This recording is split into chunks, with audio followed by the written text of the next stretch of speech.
रामस्वरूप भांभी, सहायक आचार्य, सनातन धर्म राजकीय महाविद्यालय ब्यावर, प्रथम वर्ष वाणिज्य की व्यावसायिक सांख्यिकी की कक्षा में आपका स्वागत है। प्रिय विद्यार्थियों, पिछले वीडियो में हमने मध्यका की गणना व्यक्तिगत श्रेणी और खंडित श्रेणी में किस प्रकार की जाती है के बारे में अध्ययन किया। आज हम अखंडित श्रेणी यानी सतत श्रेणी कंटिन्यूअस सीरीज में मध्यका की गणना किस प्रकार की जाती है इस संबंध में अध्ययन करेंगे। अखंडित श्रेणी यानी सतत श्रेणी, जैसा हम जानते हैं कि सतत श्रेणी के अंतर्गत वर्ग बने हुए होते हैं, क्लास 0 से 5, 5 से 10, 10 से 20 या और कोई स्वरूप हो सकता है जिसमें मिड वैल्यू दे रखी हो, सेंटर वैल्यू दे रखी हो, जो कि श्रेणी के विभिन्न रूप हो सकते हैं। तो जब सतत श्रेणी होती है उसमें हमें मध्यका किस प्रकार से ज्ञात करनी है, इसके लिए सर्वप्रथम श्रेणी को देखना पड़ता है कि अपवर्जी सतत श्रेणी है अथवा नहीं। यदि समावेशी श्रेणी है तो उसे हमें अपवर्जी श्रेणी में बदलना पड़ता है। दूसरा, इसके पश्चात हमें संचय आवर्तियां CF क्यूमुलेटिव फ्रीक्वेंसी ज्ञात की जाती है। इसके पश्चात इसमें n/2 वहाँ पद ज्ञात किया जाता है। यह बात यहाँ पे विशेष ध्यान देने योग्य है कि व्यक्तिगत श्रेणी और अखंडित श्रेणी में n+1 का उपयोग किया जाता था। यहाँ सतत श्रेणी के अंतर्गत n/2 वहाँ पद ज्ञात किया जाता है। तो n का मतलब टोटल ऑफ फ्रीक्वेंसी, उसमें हम 2 का भाग दे देंगे तो हमारे पास n/2 वहाँ पद आ जाएगा। इसको ज्ञात करने के पश्चात मध्य का वर्ग ज्ञात करना होता है। इसके लिए मध्य का पद को संचय आवर्ती में देखा जाता है, यानी n/2 से जो मूल्य आया उसे हम संचय आवर्ती में ज्ञात करेंगे।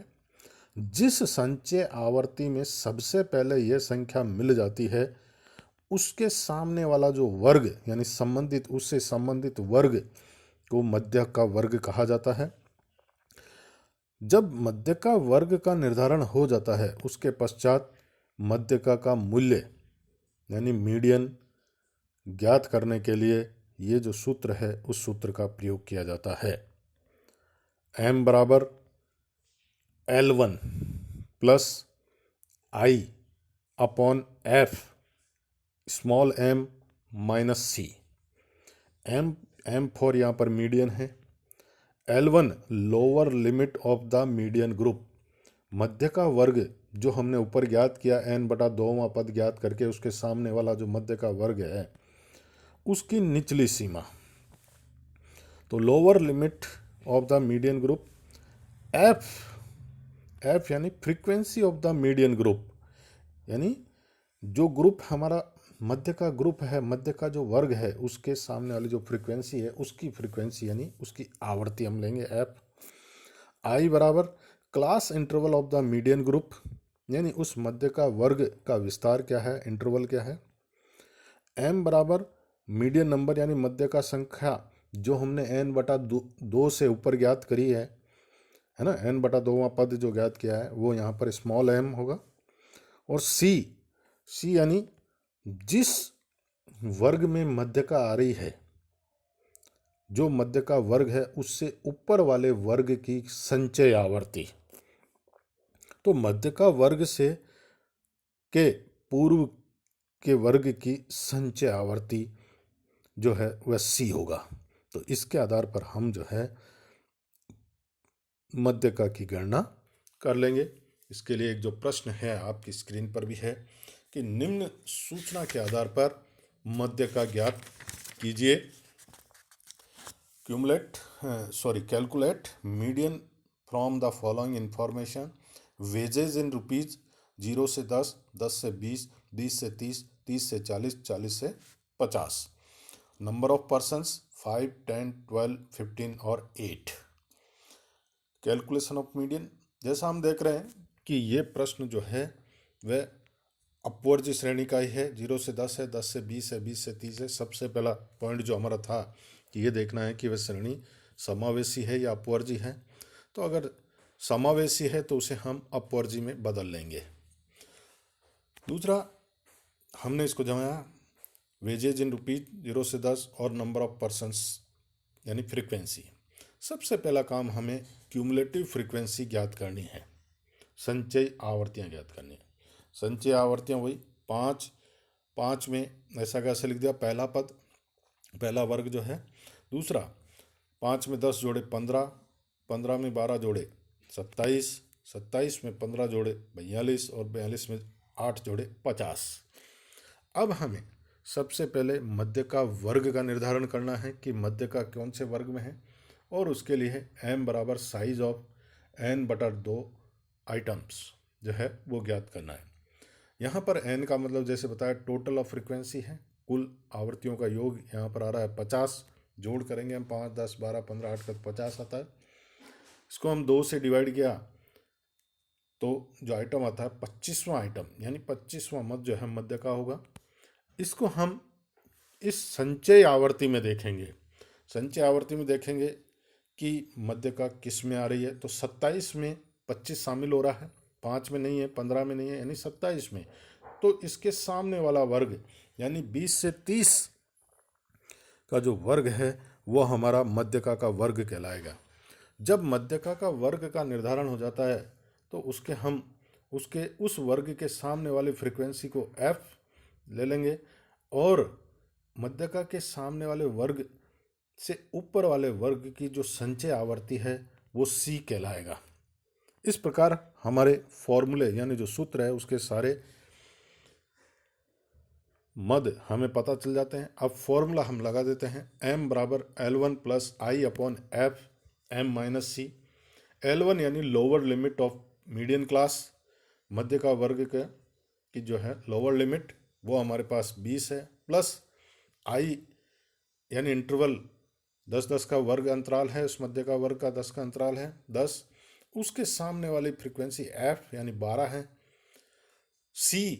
m यानी जो हमने अपन ने निकाला 25, m n/2 से ज्ञात किया, 50/2 ज्ञात किया तो हमारे पास 25 आया। उसमें से माइनस c यानी मध्य का वर्ग से ऊपर वाले वर्ग की संचय आवर्ती 15, 25 माइनस 15 किया 10, 10 इंटू 10 के 100, 12 से डिवाइड करेंगे और 20 उसमें जोड़ देंगे तो हमारे पास 20 प्लस 8.33 यानी 28.33। तो मीडियन वेजेज जो आती है, मध्य का मजदूरी जो आती है वो 28.33 आती है। तो इस प्रकार से हम मध्यका की गणना कर लेंगे। अब यदि अवरोही श्रेणी हो तो उसमें हम मध्यका की गणना किस प्रकार से करेंगे। जब किसी प्रश्न में मूल्य अवरोही क्रम में दिए हुए हों यानी घटते हुए क्रम, अवरोही क्रम का मतलब घटते हुए क्रम में दिया हुआ, तो ऐसी दशा में भी मध्यका की गणना क्रिया पूर्ववत ही रहेगी, परंतु हम मध्य का वर्ग के निर्धारण के बाद मध्य का वर्ग से संबंध में से मध्यका के वास्तविक मूल्य के निर्धारण हेतु हमें जो है सूत्र में थोड़ा सा चेंज यानी परिवर्तन करना पड़ेगा। तो अगर अवरोही श्रेणी में अगर प्रश्न है तो हम इस सूत्र का प्रयोग करके भी जो है मध्यका की गणना कर सकते हैं। m बराबर L2 minus I upon F minus into m minus C. तो यहाँ पर सभी वही हैं। m फॉर मीडियन, L2 का चेंज है यहाँ पर, L2 यानी upper limit of median class, मध्य का वर्ग जो है उसकी अपर लिमिट को लेंगे हम, L1 के स्थान पर L2 का प्रयोग किया जाएगा। बाकी वही है, मध्य का I for interval, F for frequency, M जो हमने ज्ञात किया, माइनस C यानी उसकी जो है फ्रीक्वेंसी हुआ, क्यूमुलेटिव फ्रीक्वेंसी। इसी का एक प्रश्न आपकी स्क्रीन पर भी है कि अगर हमें अवरोही क्रम में डिसेंडिंग ऑर्डर में अगर श्रेणी दी है तो हम चाहे तो इसको आरोही क्रम में बदल करके ज्ञात कर सकते हैं, या अभी जो सूत्र बताया हमने उस सूत्र के आधार पर भी ज्ञात की जा सकती है। तो इस प्रश्न में आपको find out the value of median of following series, निम्न श्रेणी का मध्य का मूल्य ज्ञात कीजिए। मिड वैल्यू और एफ यानी मिड वैल्यू यानी मध्य का मूल्य, मध्य मूल्य दे रखा है आपको। मिड वैल्यू दे रखी है 50, 40, 30, 20, 10 और एफ यानी फ्रीक्वेंसी है 10, 12, 40, 30, 8। चूंकि यहाँ मध्य मूल्य दिए हुए हैं तो हमें सर्वप्रथम वर्ग समूह बनाने होंगे। वर्ग समूह हमें बनाना आता ही है, पहले हम सीख चुके हैं आवर्तियों की संरचना में। या हम दोबारा देख लेते हैं कि आपको इस 50 में से 40 को घटाएंगे, हम 2 से डिवाइड करेंगे, एक जो आंसर आता है उसको एक बार हम प्लस करेंगे, एक बार माइनस करेंगे। तो हमने 50 में से 40 घटाए 10, 10 को 2 से डिवाइड किया 5, 5 को हम एक बार माइनस करेंगे 50 में से तो 45 और एक बार प्लस करेंगे तो 55, यानी 45 से 55 ये हमारा पहला वर्ग बनेगा। मध्य मूल्य दे रखे हैं, वर्ग ज्ञात करना जरूरी है, क्लास ज्ञात करना जरूरी है, इसलिए ये कार्य हमें करना होगा। इसी प्रकार 35 से 45 बन जाएगा और 25 से 35, 15 से 25 और 5 से 15 ये हमारे पास है। फ्रीक्वेंसी हमने दे रखी है, तो हम जब हमारा प्रश्न सेट हो गया अब हम CF निकाल देंगे सबसे पहले। चूंकि क्यूमुलेटिव फ्रीक्वेंसी ज्ञात करनी है, हमें संचयी बारंबारता या संचयी आवृत्ति निकाला हमने। 10, 10 में 12 जोड़े 22, 22 में 40 जोड़ा 62, 62 में 30 92 और 92 में 8 जोड़े 100। इस प्रकार से हमने क्यूमुलेटिव फ्रीक्वेंसी ज्ञात कर ली। अब हमें मध्य का वर्ग ज्ञात करना है। मध्य का वर्ग यानी स्मॉल m बराबर साइज ऑफ n/2 आइटम। तो n यहाँ पर 100 है, 100 से हमने 2 को 2 से डिवाइड किया तो 50 आता है, यानी 50th आइटम। मीडियन ग्रुप जो आता है उसको हम यानी जो 50 आया उस 50 को हम देखेंगे तो 62 में आता है। 62 के सामने वाला यानी 25 से 35 हमारा मध्य का समूह होगा, मध्य का वर्ग होगा। चूंकि प्रश्न हमने अवरोही क्रम में दिया हुआ है तो हम इसे मध्य का वर्ग से मध्य का जो सही मूल्य के निर्धारण के लिए हम दूसरा वाला सूत्र जो है वो प्रयोग करेंगे। m बराबर L2 minus I upon F m minus C। मध्य का वर्ग की ऊपरी सीमा, मध्य का वर्ग हमारे पास 25 से 35 है और उसकी ऊपरी सीमा 35 है, माइनस 10 इंटरवल है, 40 उसके सामने वाली फ्रीक्वेंसी है, 50 जो मीडियन हमने ज्ञात किया था ऊपर वाला, माइनस से ऊपर वाली CF यानी 22, इसको हम माइनस करके और गुणा करके अगर उत्तर निकालते हैं तो 28 यानी 28 उत्तर आता है। तो इस प्रकार से यह प्रश्न अगर अवरोही श्रेणी का प्रश्न हो तो भी हम मध्यका की गणना L2 के फार्मूले से हम कर सकते हैं। दूसरे वे अगर हम इसको नहीं उस फॉर्मूले का उपयोग नहीं करना चाहें और पहले वाले फॉर्मूले से ही अगर हमें मध्य का ज्ञात करनी हो तो भी हम कर सकते हैं। तो यहाँ वैकल्पिक रूप से अगर ये प्रश्न अवरोही क्रम को आरोही क्रम में बदल देते हैं तो उसके आधार पर हम इस प्रकार से इसको कर सकते हैं। यह भी आपकी स्क्रीन पे दिखाया गया है। तो सबसे हम इसको बदल लेंगे कि 10, इसको 10, 20, 30, 40, 50 यूँ कर लेंगे। इसकी आवर्ती ऐसी कैसी ले लेंगे। फिर इससे हम वर्ग बना लेंगे। तो वर्ग जो बनेंगे पहला 5 से 15 का वर्ग बनेगा, क्योंकि 10, 20 और 30 है। पीछे वाले वर्ग में से इसको माइनस कर दीजिए, 10 का अंतर आता है, 2 से डिवाइड करेंगे 5 आता है, 5 से एक बार प्लस करेंगे, एक बार माइनस करेंगे लोअर लिमिट आ जाएगी, प्लस करेंगे अपर लिमिट आ जाएगी। तो 10 में हमने 5 को माइनस किया, लोअर लिमिट आ गई 5, और 10 में प्लस 5 किए, अपर लिमिट आ गई 15।